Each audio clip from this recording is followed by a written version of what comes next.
one last thing here.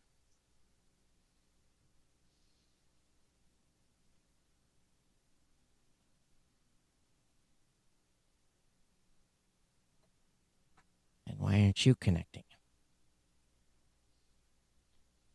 All right, Rob. Well.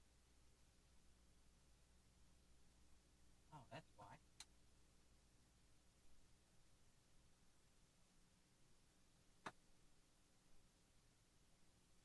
Helps if you. All right, ready to go, Rob?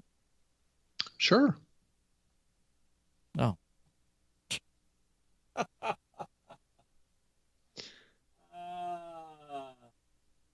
All right, Just that one little thing that has cable. to be done, huh? I have a cable missing. So you want to kick us off with the intro music? Oh, let's see.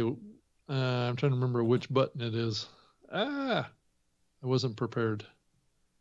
So here, let me try one, and it may be a false start. So, is that the one? There it is. I can't hear it. Oh, you couldn't hear it? Welcome to the. Okay. Oh, So you ready? Yeah. Okay. Let's start.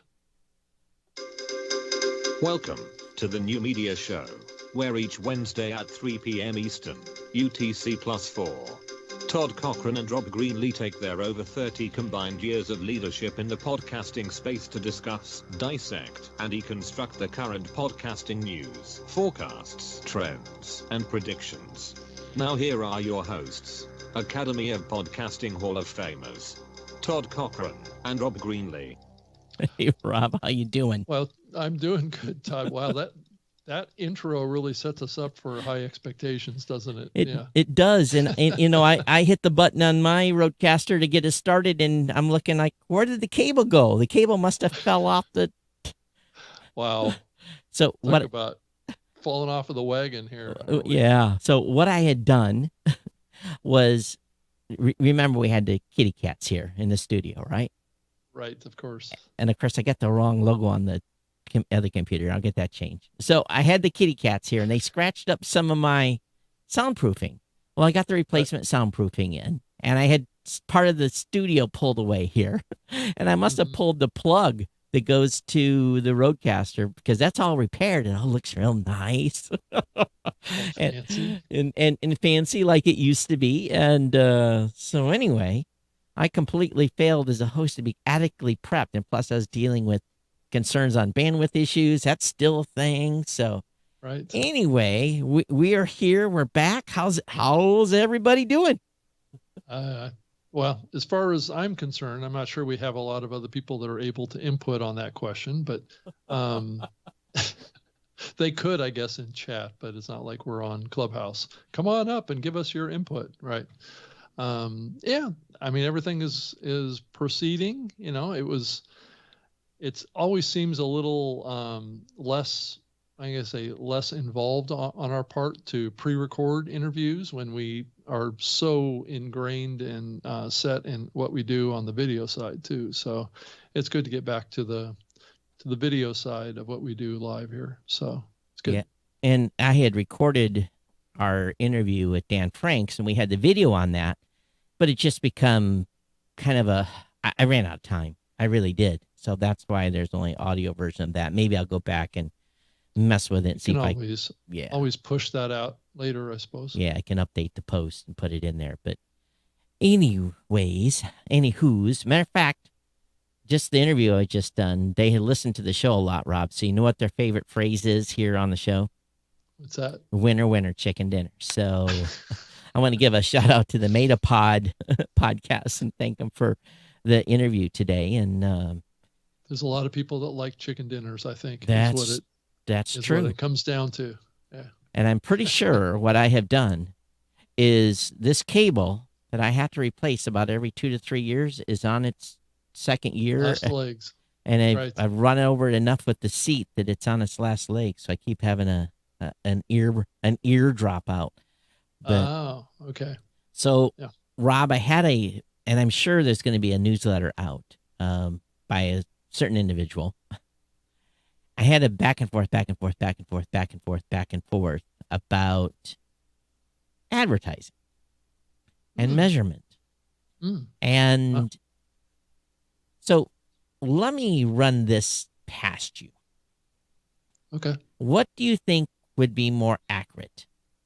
A host that has ad insertion platform that can produce and process raw log files to come up with an IAB certified download number that can be billed and also extrapolated out if the episode ad hit at 75%, and be able to say, yep, the download made it to 75%, I can bill that. Or 75% of the bots. Let's say it's an hour show, downloads, and let's say it's an hour show. At the 45-minute mark is where the ad dropped. Right. 80% of the episode was downloaded. 100%. 0 to 25% was downloaded 100 times. 25 to 50 was, basically you knew that you hit your mark, and you knew that X number of downloads happened by the time they got to the 45-minute mark. So we're seeing more and more ad campaigns being evaluated based on that? Nope. Just hold on. Now, would you rather think that billing of a download is more accurate than a ping from let's say I was to initiate a ping saying that media file just got served. I'm going to send a ping over to whoever, and they're the ones that build on what they're calling an impression. Right. Well, the ping is usually associated with the insertion on the fly insertion, right, of an ad into the content, right? Okay, but you're still delivering that file via download, right? And the ping says it got into the episode, but is it guaranteed it got delivered? We know it doesn't. We don't know that if it got listened to. Well, we're conflating the delivery versus the listen, because I think that the advertiser is supposing that delivery to mean that it was listened to. Well, we know it's not, right? Well, probably in most situations it might be, right? It's just we just don't know for sure. Well, it depends on the show, how many people actually are following the show and getting it downloaded automatically, which is declining. Right. Or if they're listening to it streaming. Yeah, I mean it's becoming more of a factor. I think the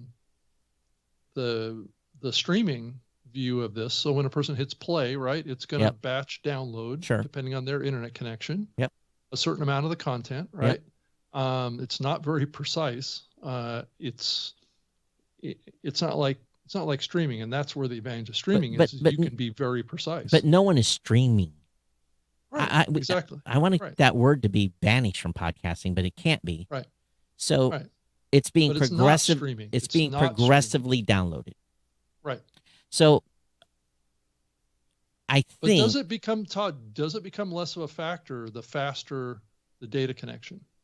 Because that episode will download absolutely within 3 seconds. That's right. It could download the entire thing if you're on Wi-Fi and you hit play and you are not.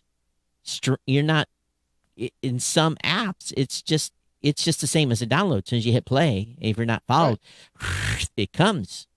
Right, and it's going to cache in the device, and it's going to continue to play in its progress, which is going to seem like a stream. But it actually may not be actually listened to. And that ad may not be listened to. Right. So my contention, really, and I don't know if I necessarily have an opinion on this at this point, but if the IAB standard is that we bill on downloads, how are these people getting away with being? And another thing I hate is they're using this word tag, because tag is not. There's no return. A dart tag is the term that I've kind of become accustomed to. But it's not a dart. It's a ping. Okay, it is. It's a server-side ping that happens in the database from the host. When the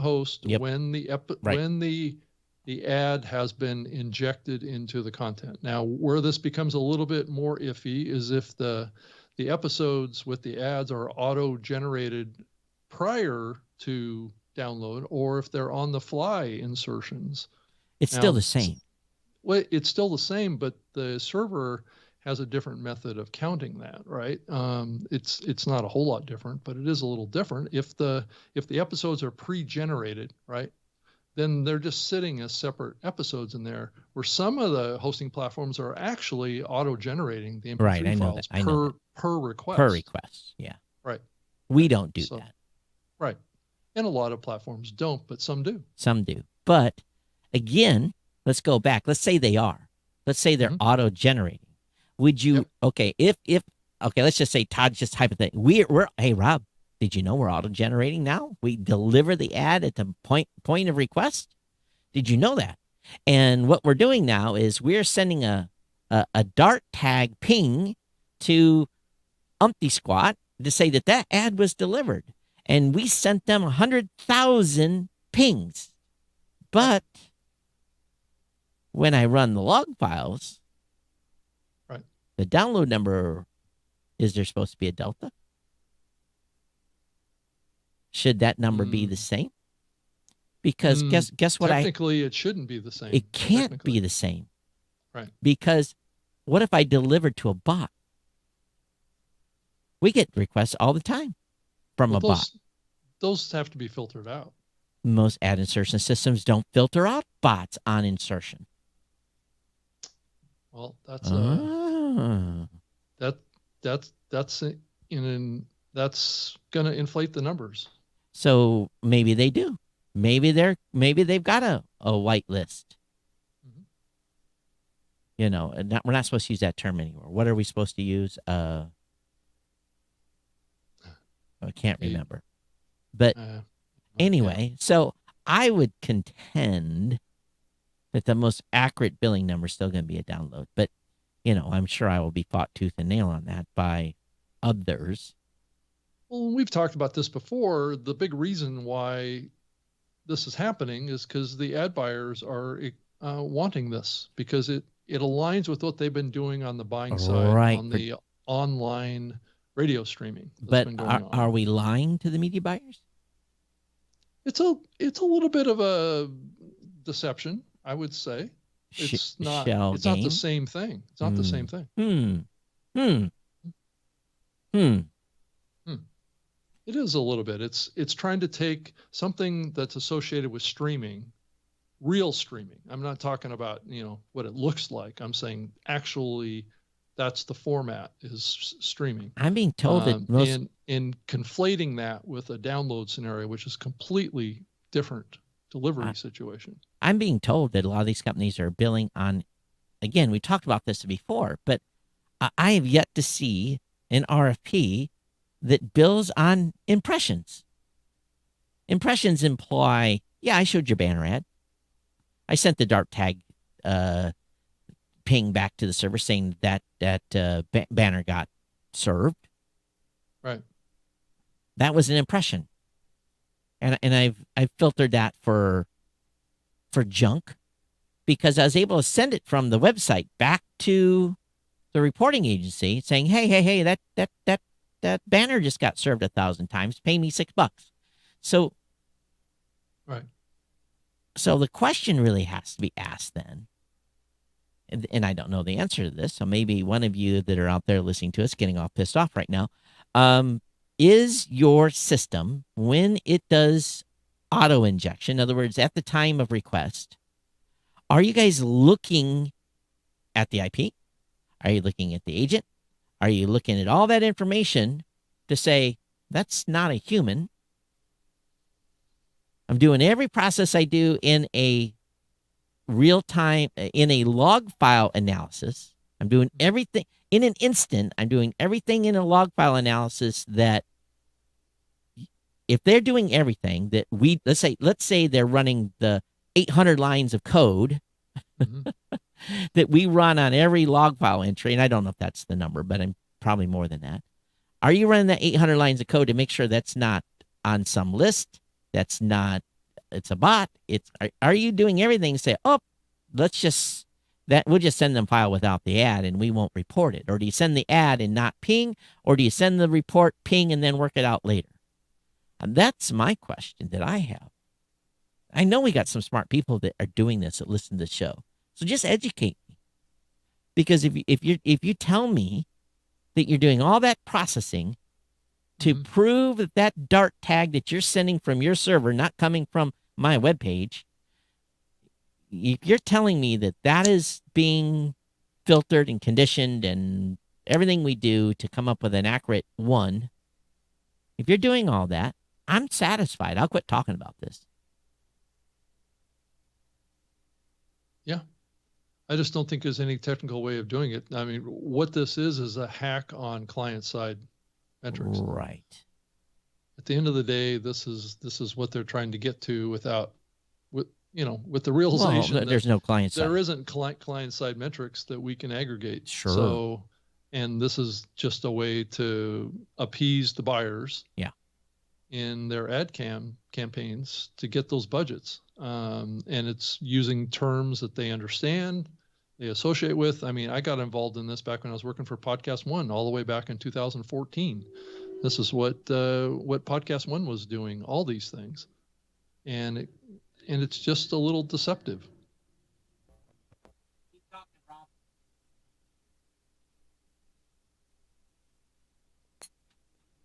Yeah, and so hopefully, client-side metrics would be something that we, as an industry, if we want, we need to really start working together to figure out a way to do it. Because as long as we're going to play this game of deception of the ad buyers, in the long run, this is going to backfire on us. I don't want to use the word deception because it's playing a game with something, right? That's not really. It's taking technology that wasn't intended for this medium from another medium and portraying it as something that it's not. I mean, I don't know what the definition of deception is, Todd, but it seems pretty applicable at this point. I could have it coded up and we could send. It's not a lie, it's just a deception. It's implying that something means something that it really doesn't. Because I did ask my tech team. I said, because I'm trying to wrap my head around this. Right. And we would have to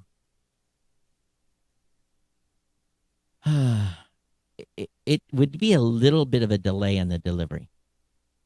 And not a lot. Because I'm processing millions of entries in log files every hour anyway. It wouldn't be a lot, but it would. I thought I was just going to say delivery and listen are two different things in this conversation. I know, and because I can. So let's say the request for the media file comes in, and the ad is not for 3 minutes, right? And this thing starts pulling it real quick. Well, I got to put that ad in there, and if it's coming up, right? It's coming up. So I got to drop that ad in there, and so it's do what it does. And I guess that's what these systems do. That's on the fly. Where this gets complicated is around the on the fly stuff. I think if it was possible for us to know that, I mean, as long as we're communicating to the buyers that this was an insertion. It's not. The insertion is not the same thing as an impression, right? Or that it was listened to. I think where the misunderstanding is coming from is that delta between. Yeah, let's instead of calling it an impression, we'll call it insertion. There we go. And, right. That's what it is. So I'm sure that somebody that's listening to the show that's a competitor, both of ours, are saying, you guys don't know what the hell you're talking about because we're doing all this, we're processing it, we're making sure that it's right, and we make sure that it goes direct to first geolocation, make sure that it's not a bot. If it's a bot, we don't send the ping. I'm sure they're going to tell me all that. Well, that's great if they're blocking bots. If they're doing that. Yeah. If they're actually filtering out those impressions coming from bots, then that's great. that's exactly what the IAB v2 spec says to do. Because there's two ways to skin a cat on this. Right. And maybe we took the easy way. We build the file, dump it on the server. Well, it is easier that way. And then we post-process the log file, and then it's up to the podcaster to, bill what's on his logs, pull the spreadsheet, do that. But Todd, doing that actually takes you even further away from the paradigm that they're trying to create here. Oh, I know. Because when you're pre-generating these files with that insertion, right? How are you doing that? Because it's not physically being inserted in multiple copies, right? No. You're creating one copy with that one ad. Sure, there can be different versions of that ad that go to different demos if you're targeting it, right? But nonetheless, it's the same ad in the same file that's being delivered multiple times. So does that mean that the server counts that as a ping every time that file is served with that insertion in it? Yeah. And that's actually even more deceptive. I don't do that, though. Right. Yeah.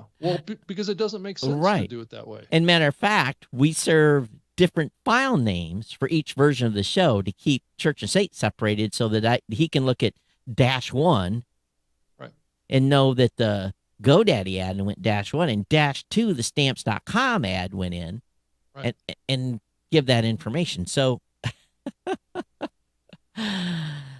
yeah. So I've irritated a certain newsletter person because I keep saying there is no billing element in podcasting that says impression. Show that to me. If you want to make it up, great. But don't talk about it publicly as this is the way podcasts are. Well, I guess that's the way podcasts are being billed. Yeah. And if I'm wrong, please send me an email. I'm honest. I want to pick somebody's brain that is doing dynamic ad insertion at the time of request. And I want to walk through that process and I want to understand, because it's just, we have different philosophies on how we're delivering the media.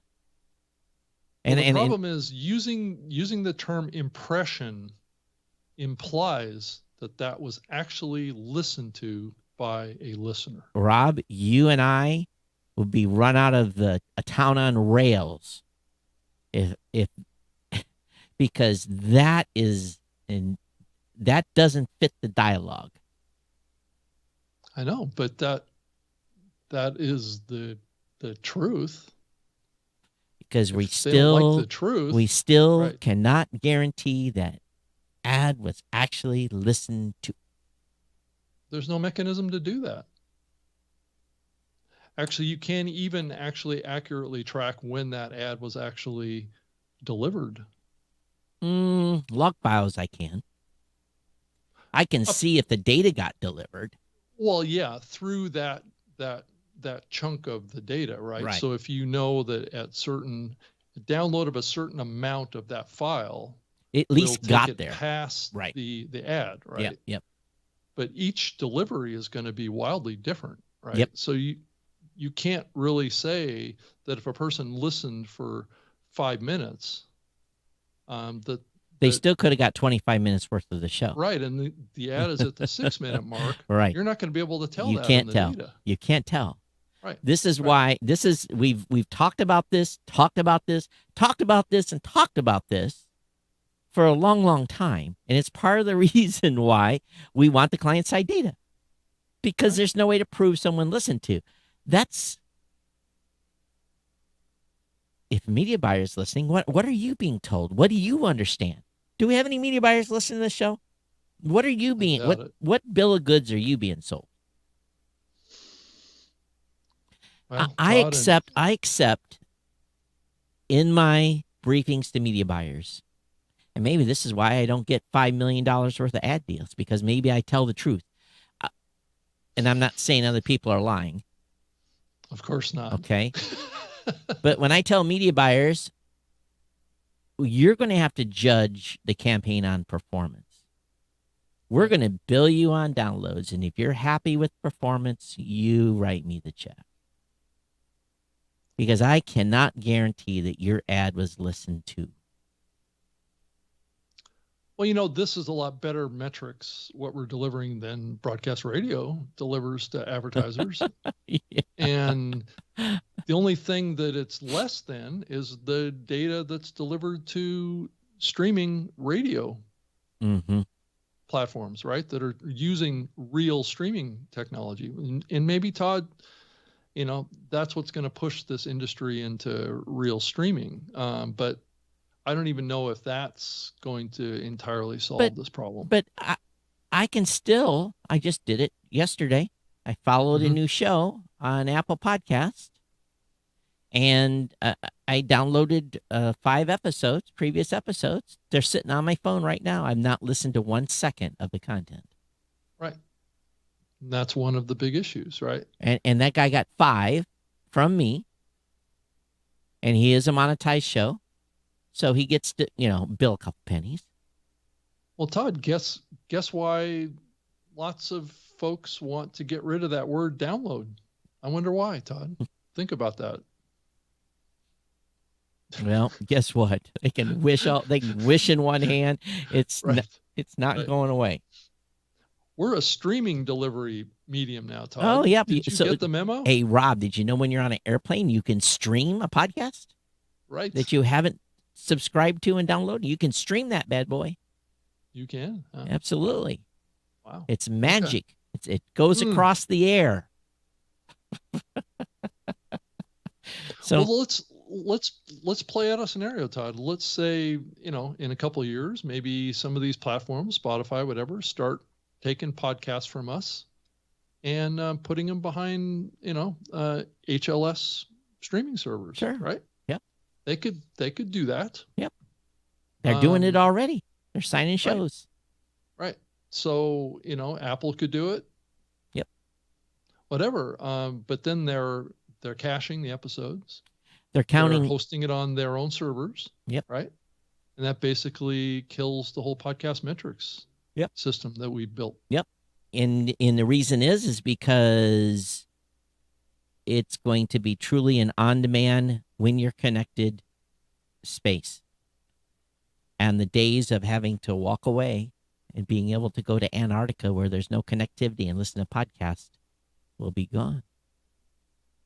Yeah. And I think this argument or this discussion could be, one of the reasons why we see that happen. So what say you? For a certain segment of content in the podcast. Right. I don't think all podcast content is going to go that direction. No, I don't Because think it's going to so be more either. expensive. It's going to be something that's going to be done for shows that have ad deals. Yeah. And as you can see with Apple, they've suppressed the auto download feature. I mean, it's buried in the UI now, right? So Spotify is, not pushing that. So Yep. I think we're heading that direction. I just don't know that the streaming technologies have been applied, but I also know that there's been a lot of community pressure on these platforms to be passed through, right? But does that going to put pressure on Blueberry and Libsyn to support HLS streaming? Nope. Not yet. I don't know. And maybe there will be a hybrid. Maybe some will be on HLS and some will be on standard download. It's definitely more expensive to do it HLS model. It doesn't use more bandwidth. It actually probably uses less bandwidth, but it's still additional infrastructure that you have to put into place. So, and the individual I was talking to couldn't wrap his head around how, because they kept saying, well, you don't meet the spec. You don't meet the spec. You don't meet the spec. I consider myself, Rob, the line about, I know who wrote that line.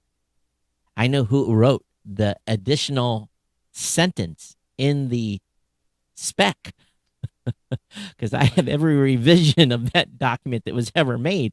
And when someone says, well, you don't meet the spec, I'm like, absolutely, I meet the spec. because I can ascertain whether or not the media was delivered based on delivered, not listened to. I can ascertain if it was delivered.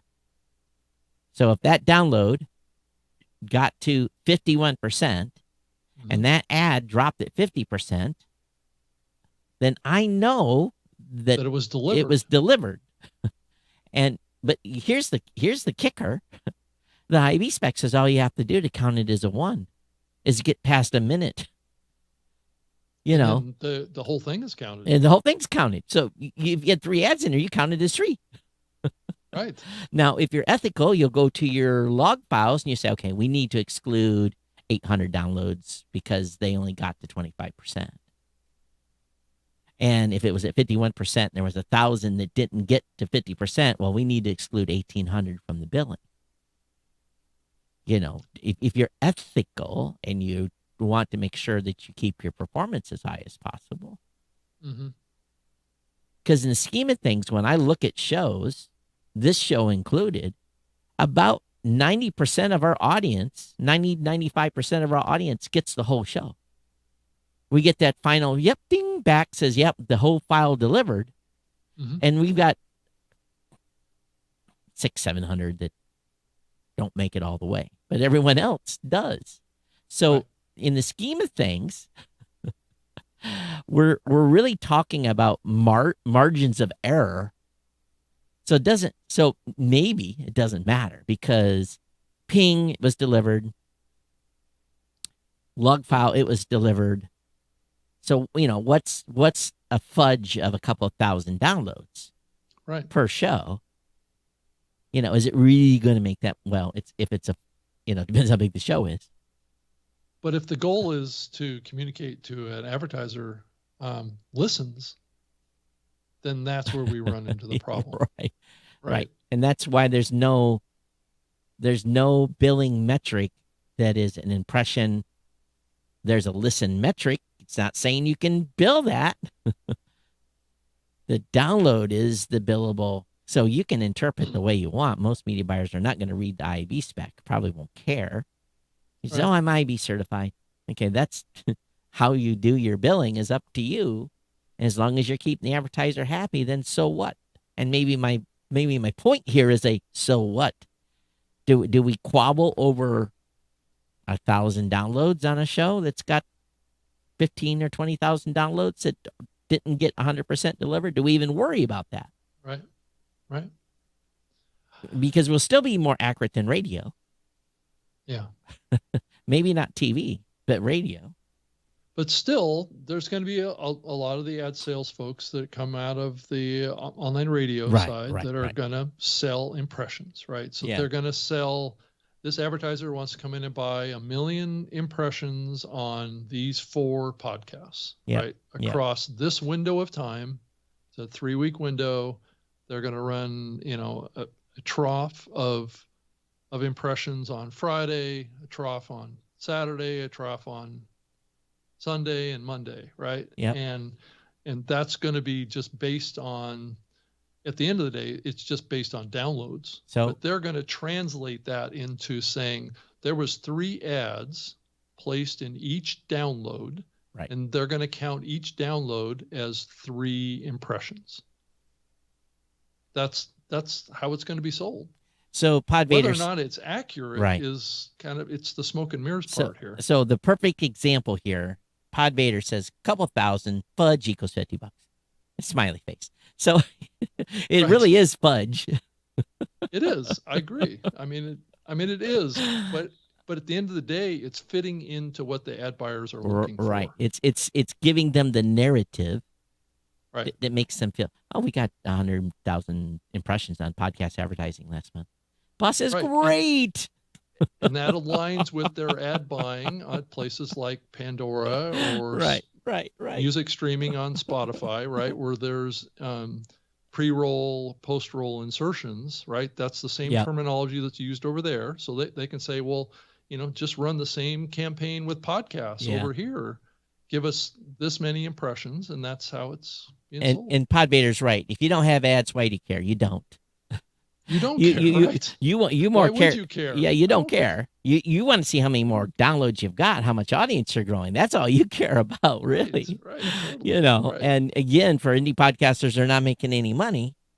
I did get access to, and I don't think I can talk about it yet. Someone did a survey, and I can't wait till it's out because it is a very interesting.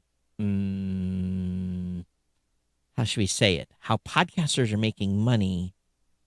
It's basically about how podcasters are making money. They have small audiences and how they're doing it, and the variety of ways that they're making money, whether it be, consulting, selling their services, some alignment. Sponsorship or No some spot. It's not alignment. about sponsorship. It's all about, Oh, it isn't. because, okay, Could be. hypothetically, if you have a less than 1,000, when someone says to me, I've got 1,000 downloads per episode and I'm making $100,000 a year, my right eyebrow raises. All right. Right. Right. Because I immediately think, okay, that's $25 an episode. That doesn't compute. But if there's more to the story, well, I'm a financial consultant, or I'm a coach, or I do fitness training, and I charge $1,000 a month for my services, or whatever it may be. Right. Then that makes 100,000 by having 1,000 listeners. Right. So I think more small independent content creators need to start thinking. We already talked about premium podcasting with Apple's bringing on, now delayed, and we've talked about these various things. But I think independent podcast creators, and I know many of them are, really need to think if their content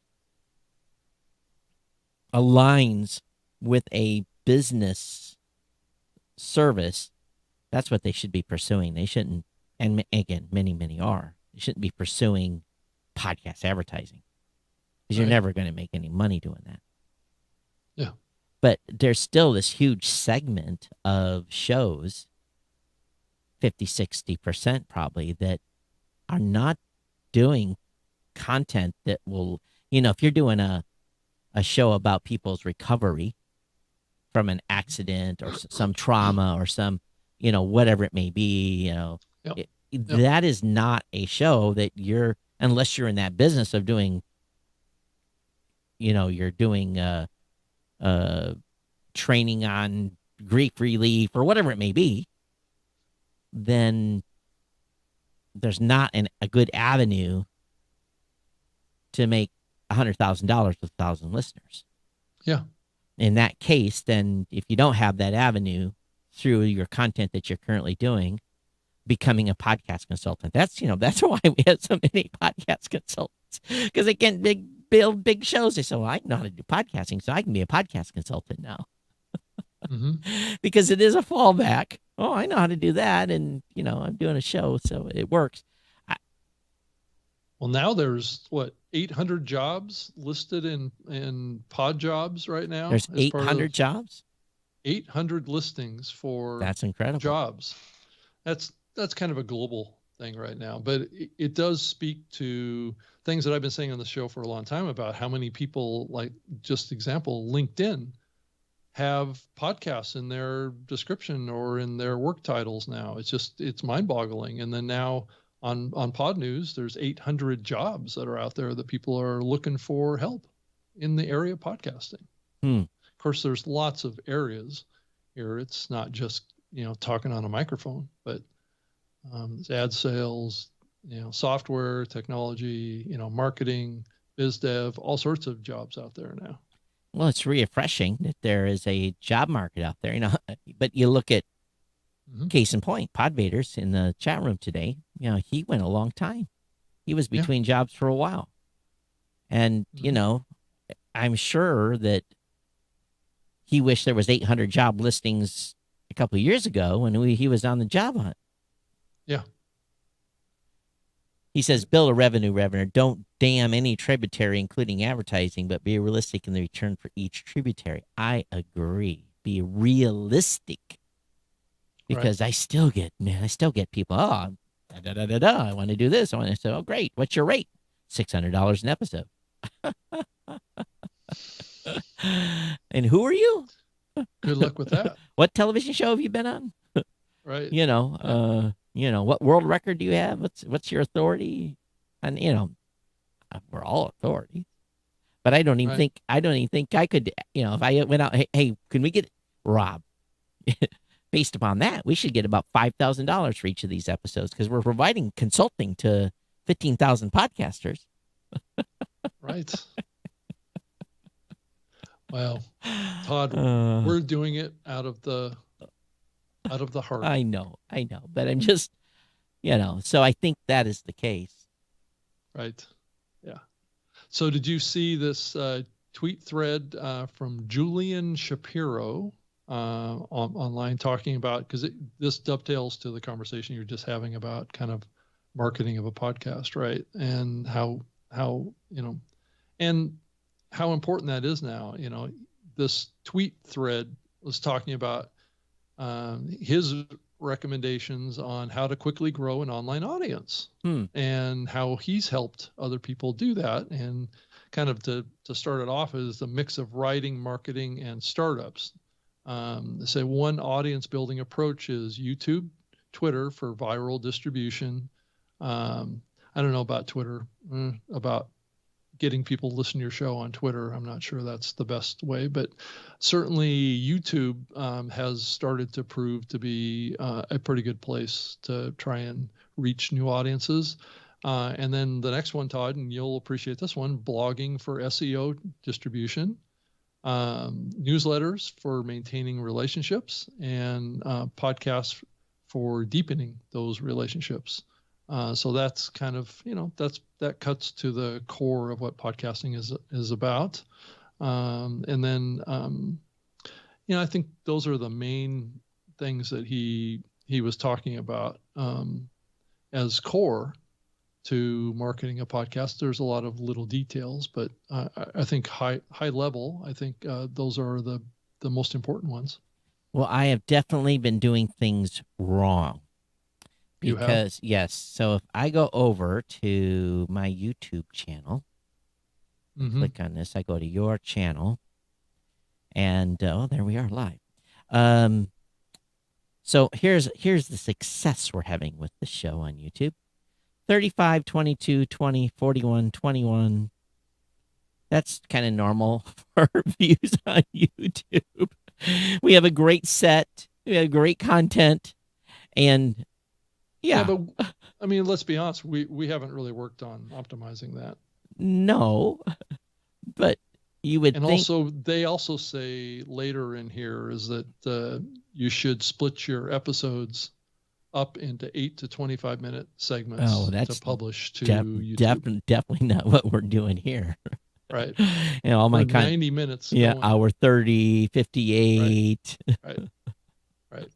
Now, if you go down and look at some of my CES coverage, 59,000, 37,000, those are all good views. Right. But those are, how long are those? 4 minutes, 32 seconds, 5:57, 7 minutes, 36 seconds. Yep. So, yeah, you got, if you have to do YouTube for YouTube. Yeah. I've seen podcasters do quite well with the combination of short video productions in combination on the same page with their longer form audio. So people get attracted to the video, and you kind of do a superficial talk in the video about the subject that's maybe in your longer form podcast. And that drives people to want to get more from you, and listening to the podcast is a way to do that. But I agree with what Podvader just said in chat room. He said, I haven't seen any hard research that says YouTube listens convert to subscribers to your RSS feed. Putting effort into growing YouTube might be detrimental to your overall goals.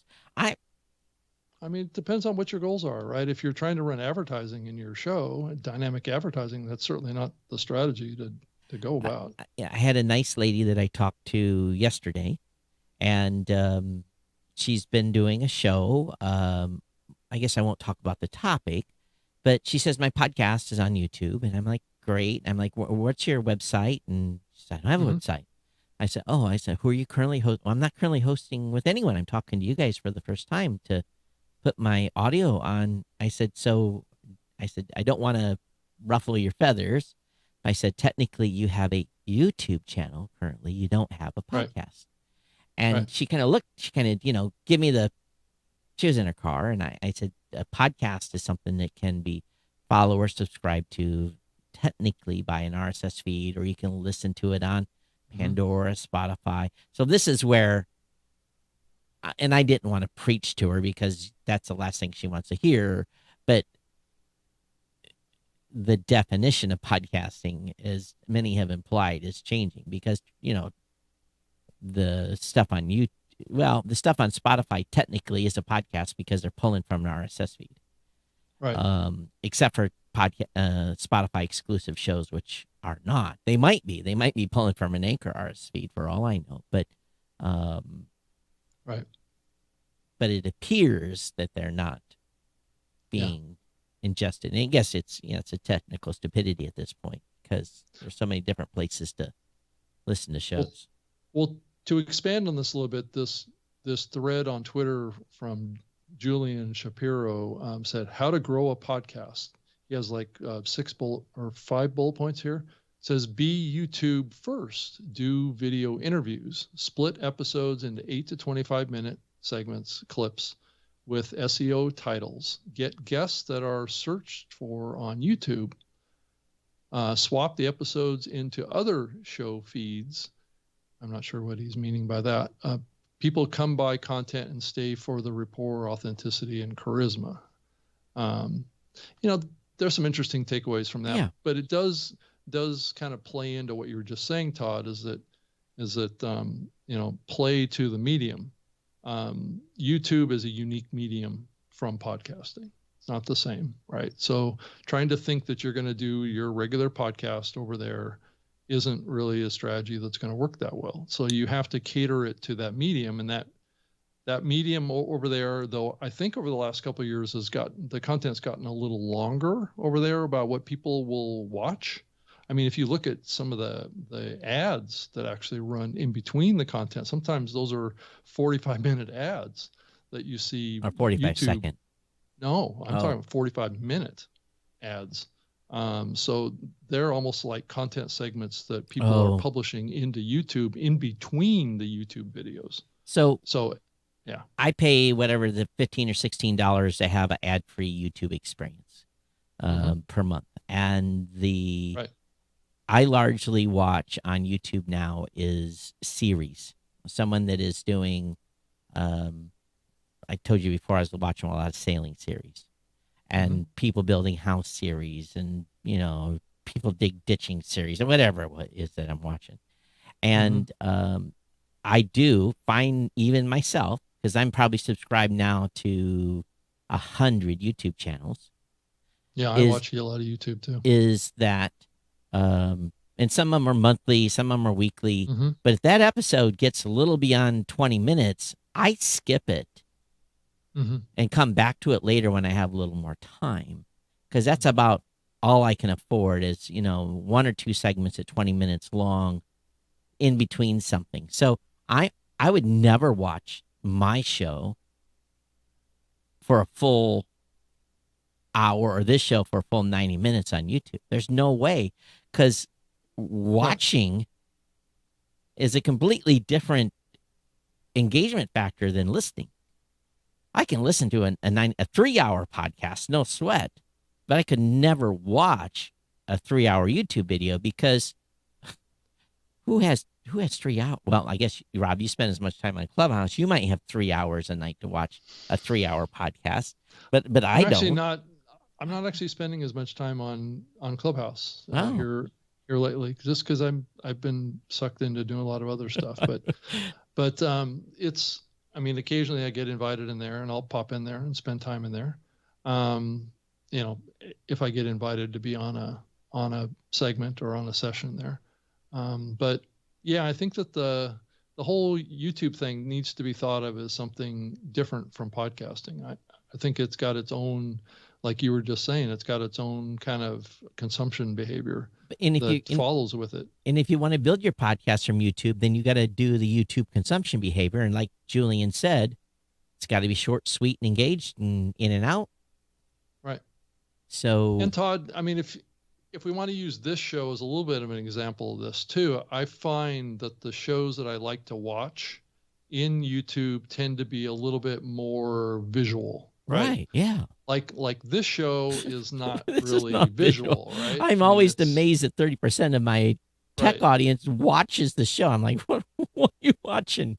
What are you watching Right. for? I'm just sitting here and, as I am right now. Of course, I'll flip in a couple of screens or something, and Right. woohoo, bring in a screen or something. But it's But I different. see some pretty successful YouTubers in there that have like their own sets, right? So Right. they're actually treating it like a television production, Yeah. right? Versus what we do here. This is like pull up these big bulky microphones and we have like, just our mugshots here. We should actually be sitting on a couple of the couches, Oh, talking to each other, with right? a beer in our hand and Yeah, exactly. With some colored lights in the background and a big screen in between us, that can show visuals. And if we were things, with right? Mark, if we were like Mark in his studio, light up a doobie and whatever. Well, even if you think about it, even Joe Rogan is a good example of that. I mean, he's Joe, not- yeah. Yeah. I mean, he's not that much different than what we're doing here, Right. really. But he is in a set. He's got a table. He's got two mics, one on each side of the table, Yeah. and he's got multiple cameras, right? So he's able to switch back and forth between the cameras when people are talking, and the background's interesting, the colors are good. Yeah, that all good red stuff. suave. It's the weirdest Right, it's- color ever. It's basically like it's like you're inside of a tube. Now, it's like you're inside a house of ill repute. That's what comes to my mind when I see it. Well, is it an Airstream is what it looks like to me. Yeah. Oh, maybe it It's isn't like it? an RV or something like that. I don't know what it is, but he's decked it out in there to make it look, kind of space age like. But it is a more eye appealing experience, right? And I think that is another factor here that a lot of podcasts, I mean, it isn't like, your background, Todd, isn't a little bit eye intriguing. It's got, C3PO back there and Thor's, hammer. Yeah. And so, I mean, you've spent some time trying to invest in things that are intriguing in the background. And Right. to some degree, I have too, but certainly not to the degree that you have, but tried to make it a little bit more appealing, And I went and spent money to fix cat scratches on my audio conditioning stuff that, only 10 people probably ever going to see, so. Right. So I think that does probably explain a little bit why this show gets probably, would you say at one point it gets 20%? About 20%. Its consumption on the video side? Yeah. And that's mainly off of the video podcast, right? Right. Because it gets nothing on, like I said, 25, 30 on YouTube, but it usually gets more on Twitter, 200-300 views on Twitter. And I think Facebook gets pretty good. Yeah, we numbers get pretty good numbers on sometimes, too. Facebook. Yeah. Right. So anyway, I don't know what else we can do, Todd, to jazz us up. Maybe I don't know what we could do, but So right now on Twitter, on my personal account, there's 35 viewers. But again, I don't know how YouTube counts. I mean, Twitter counts. I don't know they if that's just been count just clicking a button. right. Have they just 35 been in for 3 seconds and left or not? Right. There's a couple of old guys. I'm not watching this. I'm out of here. Yeah. So, yeah. So that's interesting. I don't know. I mean, I think playing the YouTube game seems like sounds like a fun game, to get involved in and trying to figure out what you can do with it. Mhm. I think that the rewards, I mean, those that are doing well on YouTube are doing quite well. But I think it does take a combination strategy. It's, dual income streams is the key, or multiple income streams might be the better way of saying it. Mhm. You can't just rely on advertising, even on YouTube. I do want to mention some of the folks that run some of those forums in here. I do want to thank folks in the forums for letting me post about we're 1 month out from the podcast awards. All right. And so, yeah, nominations open on July 1st. So them announcing that and James Cridlin announcing that in Pod News today, definitely appreciate that as we get up here. 'Cause some of the categories are thin. You know, Rob, I don't know if I talked about it on the last show. Thin from nominees? Yeah. So, and I announced it just because I was concerned about it. The categories that are thin, and probably those people in those categories are going to be pissed because I announced this, but the categories that are thin on registrations are Best Male Podcast, Best Asian Hosted Podcast, Best Black Hosted Podcast, Best Spanish Hosted Podcast, Best Podcast Listening Platform. That one's really bad. So none of the Spotify's or Apple's or anybody's come and registered. So I don't know what I'm going to do there. I'll probably end up putting them all in, and then I hope they all come register. History category, leisure category, LGBTQ, music, news and politics, sports, and true crime are thin. Wow. And Okay. if I could get about double on each one of those, it would. I'm not going to have to rob Peter to pay Paul because some of those haven't covered expenses yet. So, Okay. Yeah, we just had a board meeting with the Podcast Academy just before the call here. Oh. And we're already thinking about 2022. oh, good for you. So planning that all out has already started. So, yeah. Well, I've been following. Of course, I flew back to Michigan Wednesday night, got in Thursday. Of course, I'm pretty much a zombie. Spent the weekend working on projects. My camp is on hold because they're getting ready to cut logs in around the area where my camp's going up. So I can't build my camp, which sucks because that was what I was planning on doing the whole weekend. But I found other stuff to do. But holy cow. I cleared my email Saturday morning about noon and then didn't look at it till Tuesday morning. It took me to 4:00 yesterday afternoon to get Wow. through 3 days worth of email. Oh, you know, boy. you look forward to the 3-day weekends, but then you're like, You pay the oh price my after. God, right? you know? So Sometimes it doesn't pay to ignore it. So sometimes you just got to triage it as it comes in. well, sometimes you need decompression. Yeah, you do. Right. Wouldn't that be nice? Because if you start replying to a ticket on a Saturday and they reply to it and you don't reply to it until Tuesday, they're going to Be know you mad. saw it during the weekend and they're going to be mad. Right. That's true. It's true. So, yeah, it's just I'm appreciative this is going to be a short week too, but Yeah. but it looks like to me, like you said earlier, that the news is kind of trickling right now. And Yeah, there's nothing big happening. That's for sure. well, we're in the summer. Right. And we're a month away from major media firms in New York taking their typical extensive July vacations. So from that standpoint, there probably is not going to be a lot going on. But it's just really kind of who's bought who's signed who's moving to who. Right. No Well, major go ahead. no major acquisitions, but No. there is continued, at least on my front. I'm talking to a few people in other countries about, again, it's like you said, Rob, now the little outliers are starting to trickle in and looking to get their, podcast into their apps for their regions or their specific content genre. So some of that we're starting to see. Yeah. And Apple continues to have issues. Oh my God. What's that?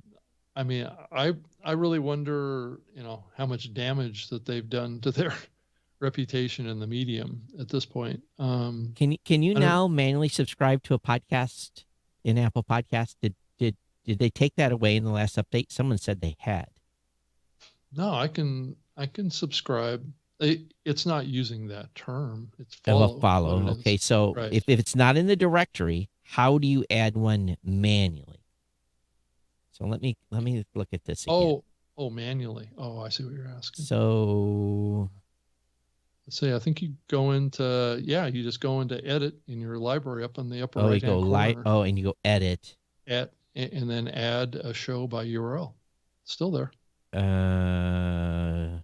I've got edit. Go in your library. Go in your library Yep. and go up to the edit I did. at the top right, and then right there. Oh, there's three listings. it's a pop up.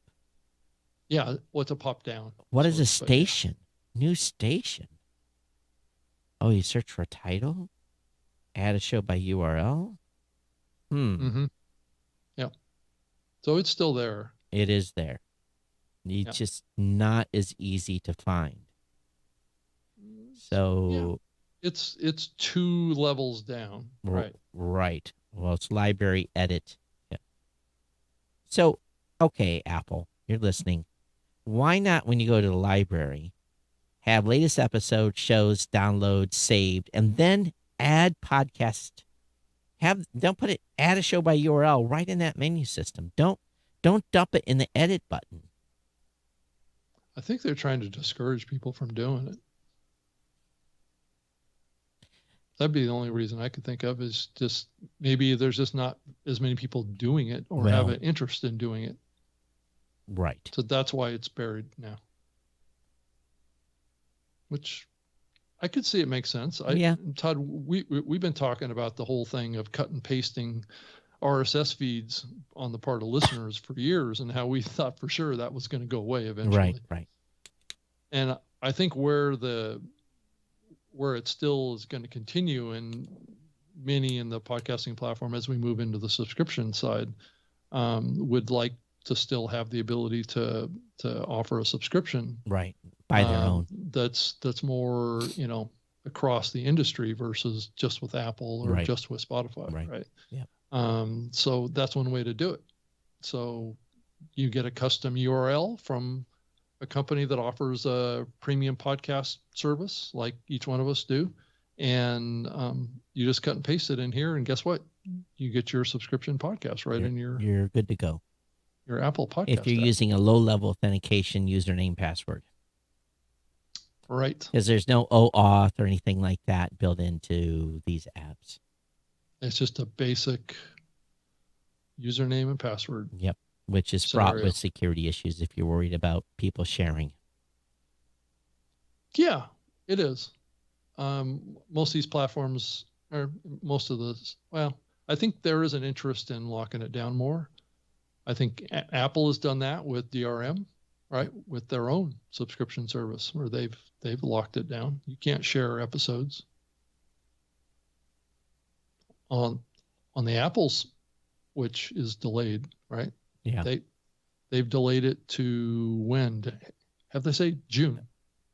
Oh, this is June. It says will now launch sometime in June. Yeah, I got the emails. I just didn't read them all.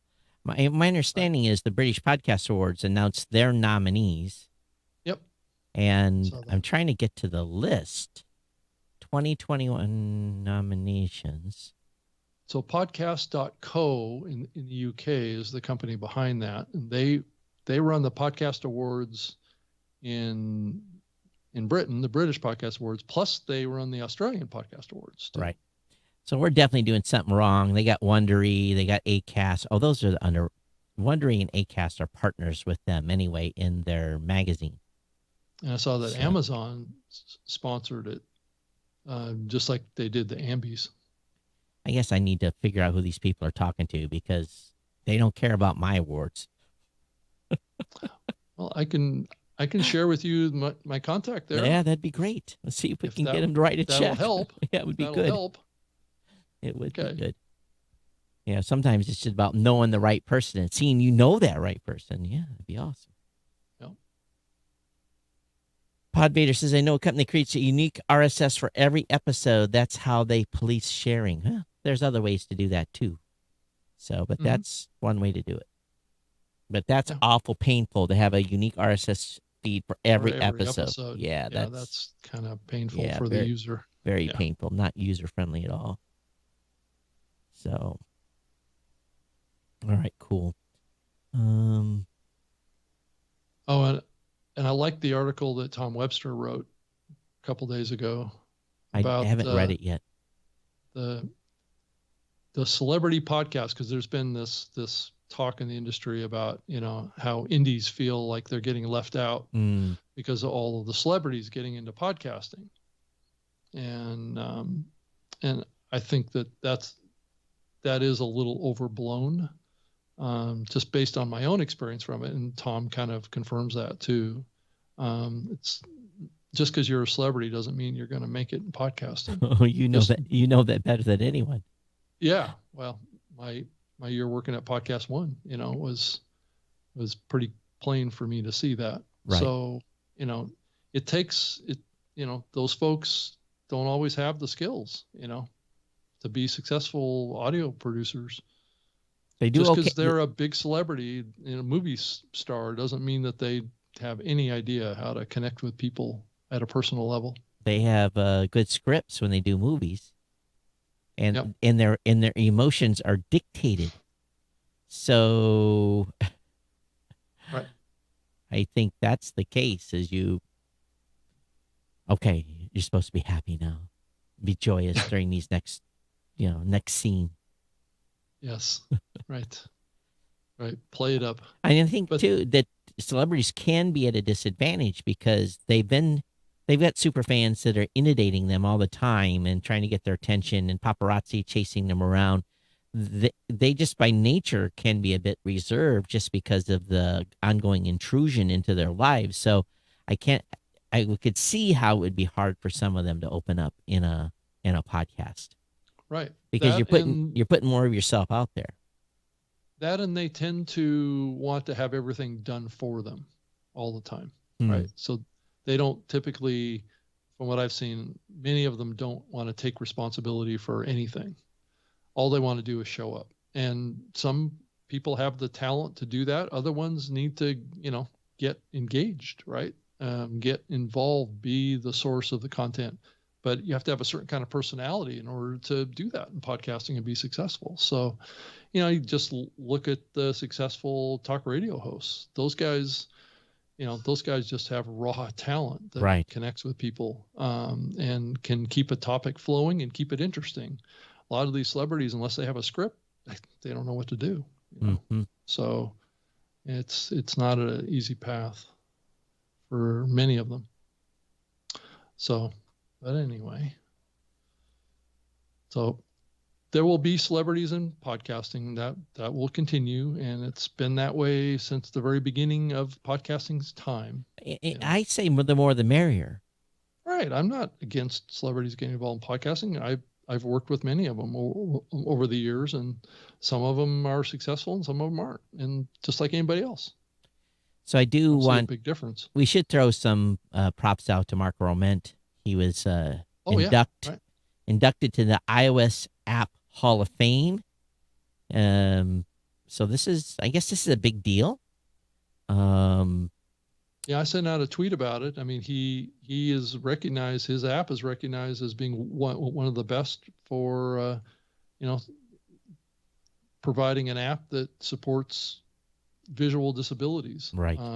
So that's an amazing achievement on the part of an app that's very visual. And this is specifically the Apple Viz, VIS, iOS Mhm. App Hall of Fame. So to be eligible, and you just covered one of them, be fully accessible to blind and low vision users, be Right. from a developer with a demonstrated long-term commitment to full accessibility, demonstrate excellence in design, functions, and operation, have been available in the App Store for a significant period of time, and be under active development. So there's not that many that have been inducted before. There's 1, 2, 3, and these are mostly blind specific apps like a Blind Legend, Bard Mobile, Mhm. Blind Square, Embrail, Seeing AI, TapTapSee, Timecast, The Door, Twitter Freak, Tweet Your Way, Voice Dream Reader, and Weather Goods. There's more, but yeah, he's got a whole list of features here that are specifically designed for blind and vision impaired folks. So again, congratulations to Marco on that. Anytime I see stuff on accessibility, it always gets me excited and nice to see him being being honored. Yeah, and Marco, if you by chance are listening to this, we'd love to have you join us sometime. Yeah. So. But yeah, again, it's just, I'm looking through Pod News, and there's just little itty bits of stuff here. Lots of advertising. James, you guys are doing a great job in monetizing this bad boy.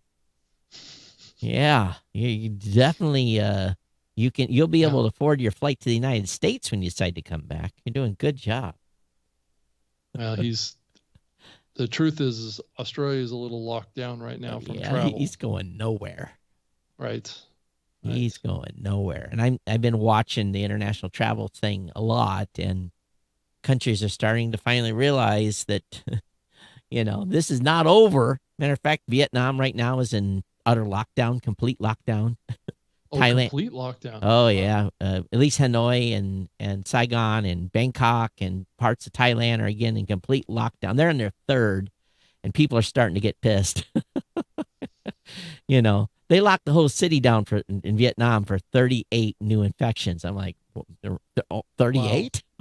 Wow. You locked Hanoi down for 38? 38? Wow. Whoa. So well, here in the U.S., it's opening up big time. Oh, yesterday, was it yesterday? Yeah, yesterday. I finished up late here. I didn't want to go home and eat, so I went. There's an Applebee's, literally, and Applebee's is not ever my first choice. Matter of fact, it's closer to the bottom because of the way they create their food. But just went in there, got a quick bite, ordered some. You'll be proud of me, Rob. I ordered salmon, and wow, yeah, good for you. And but when I got to the door, I had my mask in hand, right, and it said, "No mask required." I'm like, wow. Whoa. Wow. Wow. I think the term was for vaccinated people, but it said no, no. So I walked right in and went, sat down at the bar, and I said, "You guys still doing social distancing at the bar?" She says we're allowed to have like a third more people or something like that. But they're saying, at least here in Michigan, and July 1st is our get out of COVID jail date. Get out of jail. Right.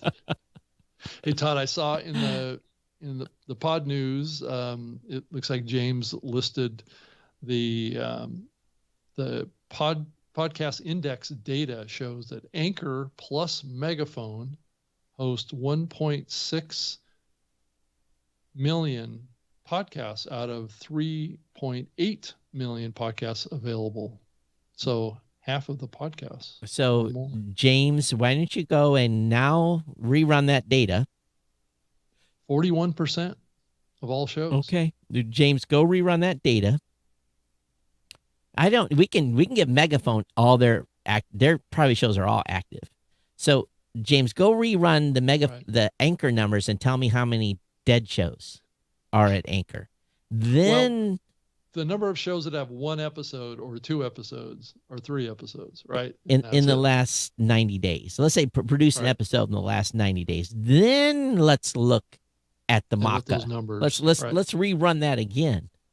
Because I always laugh when we get, because most of our customers are hidden because they are on their own RSS feeds.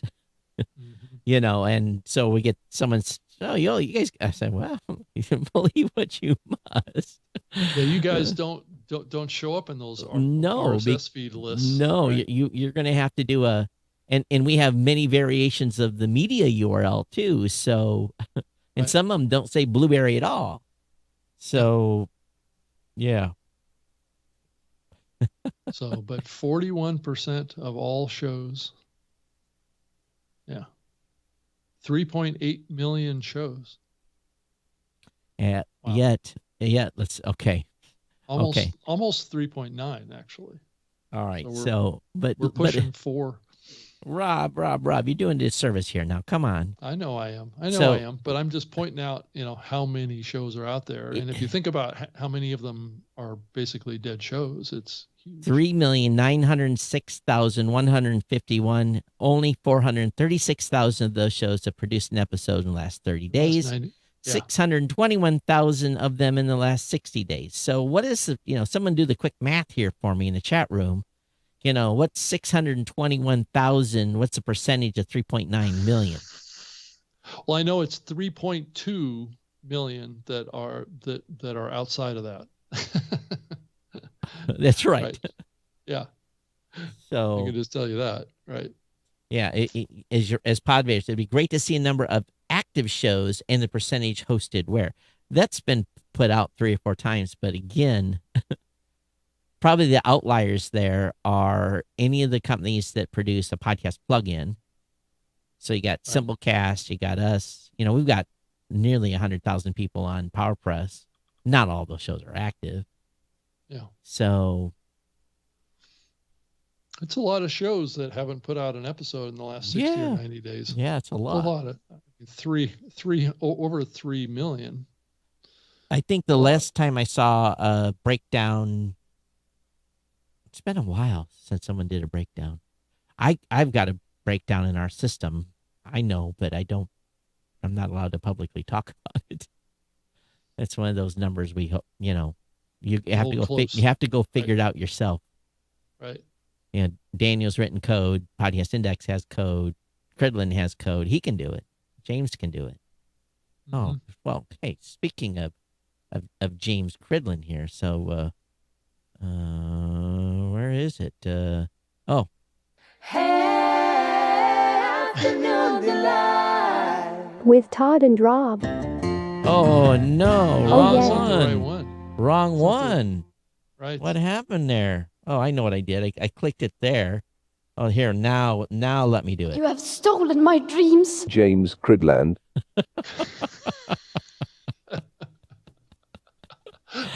So, or better yet, again, How dare you? James Cridlin. so Well, James, we'd love to have you back on the show at Yeah. some point. So Yeah. I think I think it'd be great to have you bring us up to speed, since you're so up to speed with so much stuff going on around the world with podcasting. he So, knows all the secrets. He should do the new media show because he's got all the secrets. Of course, he has to be careful. Well, he does have his own podcast. I know, but he does a recap of the newsletter. So what? And he can't tell all the secrets because he's also advisor on Captivate. So anything he learns, he can tell the Captivate team. So Right. that was a slick move. It was a slick move. So, I especially like the name of the new podcast hosting platform out there. Did you see this one, Todd? No, I did not. It's called Mumbler. Mumbler? Mumbler. Mum- Mumbler. Mumbler. It's a new podcast hosting platform. Says it's already live that allows any podcaster to create their own paid podcast Okay, in just 3 clicks. So is it MUMBLER? Yeah. Dot what? Mumbler. Let me go to the website. It's itself. not .com.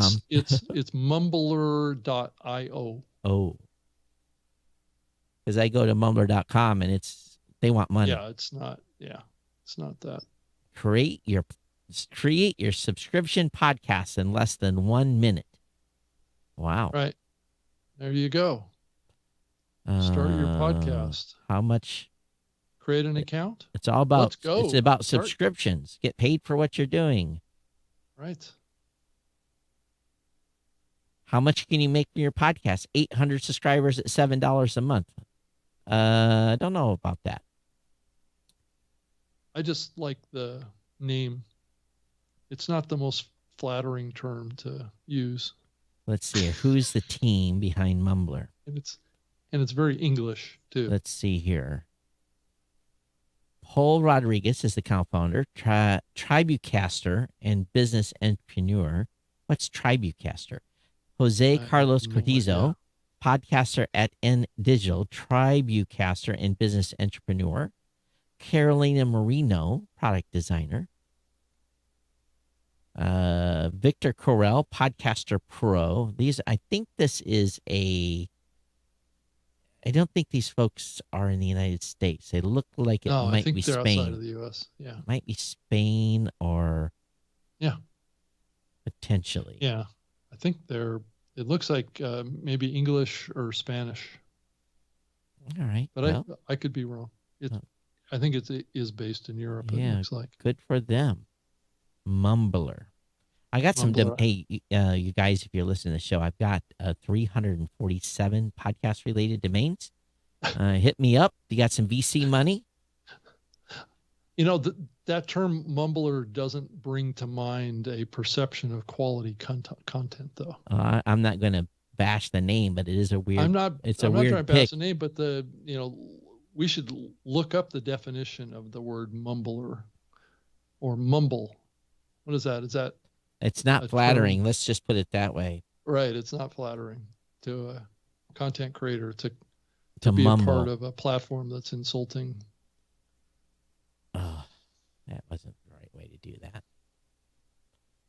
But it's it's a fun name. I have to give him credit for that. It's not easy to come up with a name of a company these days, especially when you have people like Todd out there that own them all. Say something indistinctly and quietly, making it difficult for others to hear. Number 2, bite or chew with toothless gums or eat without making much use of the teeth. Oh my God. Oh my God. As a noun, a quiet and indistinct utterance. I'm just reading from Google's definitions for mumble. Now, mumbler, I don't know if there's actually I don't think that's a real word. Oh, yes, mumbler. Oh, is it a word? Yeah. Is Mumbler? mumbler definition by the Free Dictionary is someone who expresses a language, someone who talks, especially someone who delivers a public speech, or someone especially garrulous, the speaker at a commencement and utter of useful maxims. So it's actually the term That's not bad. mumbler is actually a positive. Actually, wow. Okay. In the Like new, that's- this is in a thesaurus. I cannot pronounce that. It's the power of the R. Yeah. That's what it is. That's right. Mumble. Oh, to wait the a minute. power of Wait. R. That was a thesaurus. So this is the actual definition. To utter indistinctly by lowering the... Okay. I do that all the time. I mumble all the time. Destroy the new American English language. Right. Right. Emerson Colleges teaches their students to speak with an overly open throat. That's what Podvader says.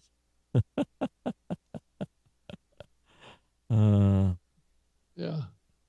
Oh well, I wish them the most luck.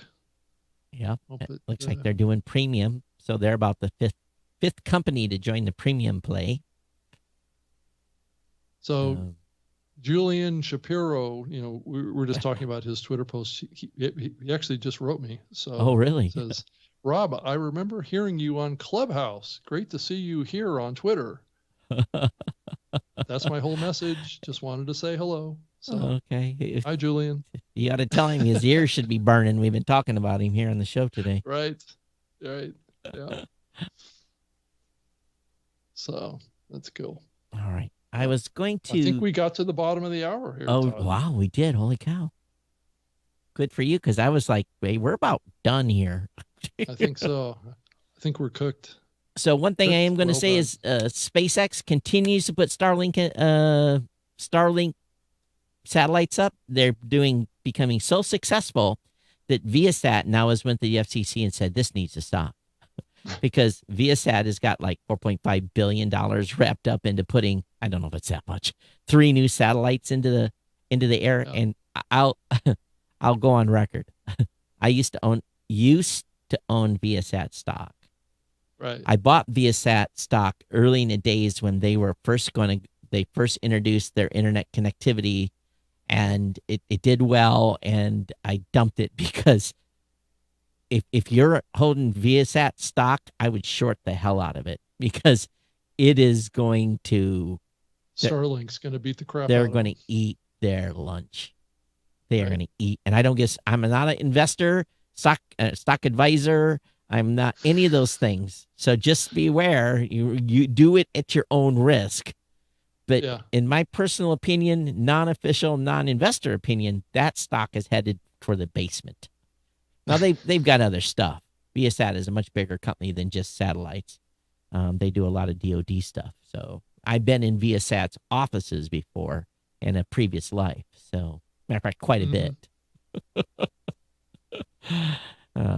In their Yeah, I think all of the projects that Elon Musk is working on are building momentum. And I'm trying to get myself in a position where I can get on the IPO of Starlink stock. It's probably 2 or 3 years down the road, but yeah. Well, I'm already a Tesla owner already. Yeah, so. I know you are. So Yeah. you've done well with that. Okay. Anyway, enough stock advice. Definitely want to thank you all for being here and hanging out with us today. And we'll be back again next Wednesday for another show. Rob, where can they contact you? I'm on Twitter at Rob Greenlee, and you can send me an email if you want to, robg@libsyn.com. Happy to hear from you and talk to you. And if you have any little things that you can share with us, or any suggestions on guests that we might be able to bring on from the podcast industry. We are a little, just to be fair, we are a little picky on who we bring on the show because we have heard from you that you would prefer to hear us than guests. So, but that doesn't mean that we don't want to bring on guests, just like we brought on Dan. But Dan Franks from Podcast Movement in the last episode. So if you didn't hear last episode, I would go back and listen to that one because Dan shares a lot of inside information about what's coming up with Podcast Movement in August. And if you haven't got your tickets yet, get them now. Yeah, I've already got my flight and my hotel booked already. I'm ready to rock and roll. I haven't booked my flight yet, but I will. I do have my hotel room. So anyway, let's get out of here. So everyone, thanks for being here. We'll give you a little outro jingle. I am prepared. I do have my hand on the button. We'll see everyone next Wednesday. Take care. Okay, bye.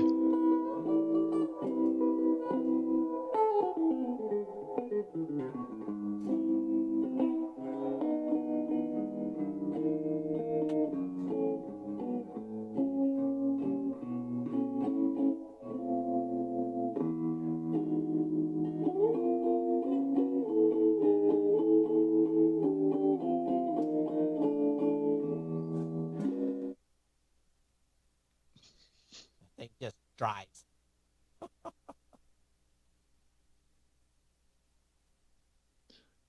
Thought I prefer this one.